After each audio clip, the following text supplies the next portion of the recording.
Video को like, comment और share करें। हमारे चैनल को सब्सक्राइब करें और बेल आइकन ज़रूर दबाएं।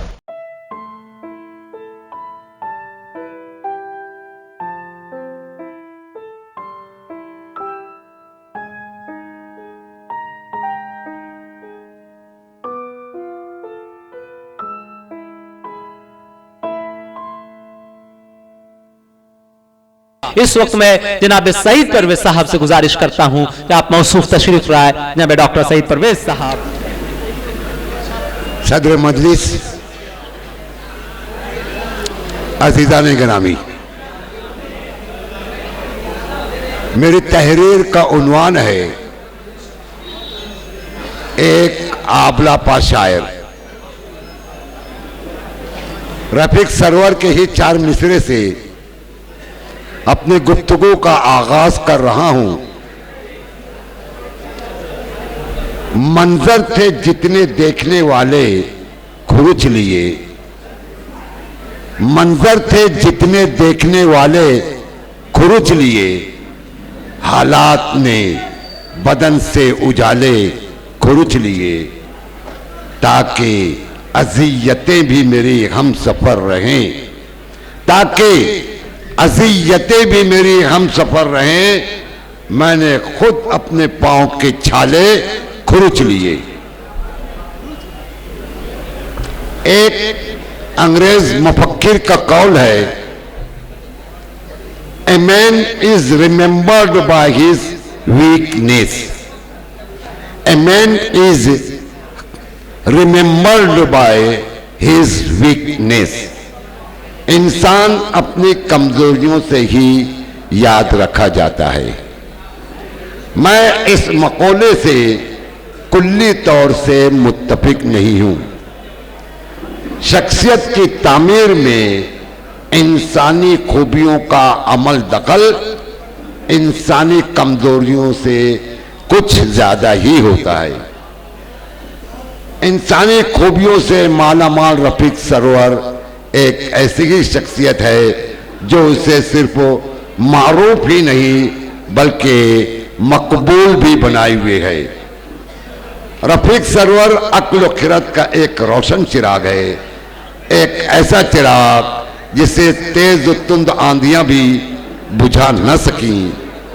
इस एक चिराग से ना जाने कितने चिराग जलते रहे हैं। सरवर उसमें किरदार की झलकियां हैं, सरवर उसमें किरदार की झलकियां हैं।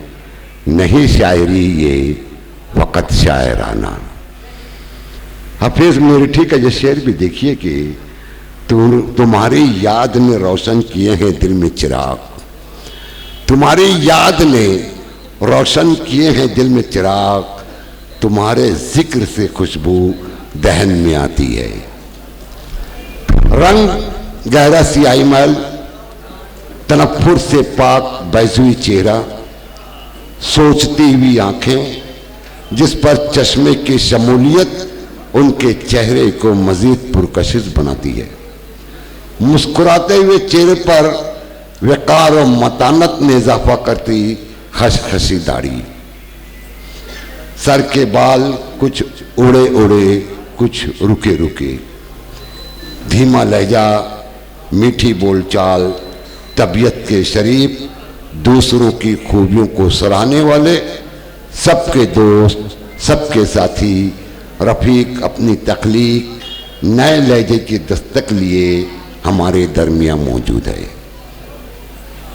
जो देखो मेरे शेर तर की तरफ, जो देखो मेरे शेर तर की तरफ, तो मायल न हो फिर गोहर की तरफ, तो मायल न हो फिर गोहर की तरफ। कामत में कमतर लेकिन कीमत में बढ़तर। शहर बयानी ऐसी कि उनको देखने के लिए मजमा बेख्तियार खड़ा हो जाए।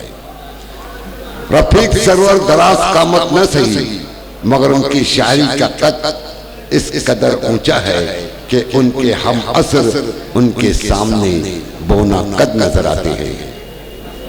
देखो खिराम नाज सुहा जा रहे हैं वो, देखो खिराम नाज सुहा जा रहे हैं वो, पस्ती को सूए आलमे बाला किए हुए। रफीक सरवर की कोहता कामती तशवीशनाक हरगिज नहीं। हाँ, कुछ मौके पर यह खुशकिस्मती जरूर साबित होती है। दलील देखिए, एक मकूता कद था उसकी महफिल में मुशीर, एक मकूता कद था उसकी महफिल में मुशीर, इसलिए मेरे अलावा हर किसी का सर गया, इसलिए मेरे अलावा हर किसी का सर गया। 40 साल के अरसे में उनकी आंखों ने जो कुछ देखा और उनके कल्ब ने जो कुछ महसूस किया, उनका नक्श निगार के सन्नाइयों के बगैर कागज पर उतार दिया। यकीनन ये एक सादगी हर पुरकारी पर भारी है। गालिब का शेर देखिए कि बज़्म शहंशाह में अशआर का दफ्तर खुला, बज़्म शहंशाह में अशआर का दफ्तर खुला, रखियो यारब ये दरे गंजीने दर खुला। तवील अरसे के बाद एक गैर मामूली जिसामत का तारा फिजाए आसमान पर नमूदार हुआ चाहता है। एक तारा है सरे बाम भरने वाला, नए लहजे की दस्तखत एक मुनफरिद अदबी वो शेरी शाहकार है जो हमें तवील अरसे तक शेरी बसीरत और गैर मामूली फरासत की याद दिलाता रहेगा। खुदाए बर्तन ने अपने खजाना गैब से उन्हें सुखनवरी की जो कुव्वत अता की है वो बेमिसल है। सच तो यह है कि रेत के जर्रे में सूरज दिखा देने वाला, रेत के जर्रे में सूरज दिखा देना रफीक सरवर का कलाम है।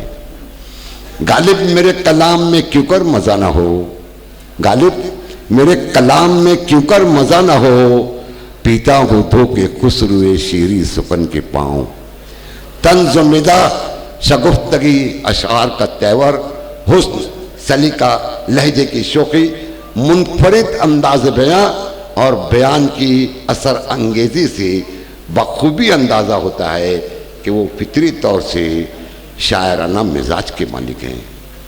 रफीक सरवर दौर हाजिर के तंज़ मिज़ाह गज़ल गो शोरा में से एक मुक्तदिर वो मकबूल नाम है। गुज़िश्ता 3 दहाइयों से गज़ल के काकुलो गेसू संवार रहे हैं, उससे मानवियत और वसत से हम किनार कर रहे हैं। असद हरजा सुकन ने तरह बाग ताज़ा डाली है। रफीक सरवर सच के आईने में बदनुमा चेहरे को बेनकाब करने वाला शायर। रफीक सरवर शायरी में दर आई आलूदगी और कजी को पाक साफ करने वाला शायर। रफीक सरवर मुनाफरत और दुश्मनी के हब्स में हवाए ताज़ा पहुँचाने वाला शायर। रफीक सरवर शायरी के ज़रिए अच्छाई और नेकी की तबलीग करने वाला शायर। रफीक सरवर समाज के पस मंज़र को कलम की नोक से कुरेद कर मंजर में रखने वाला शायर। रफीक सरवर गज़ल की तंग दामनी को वुसअत देने वाला शायर।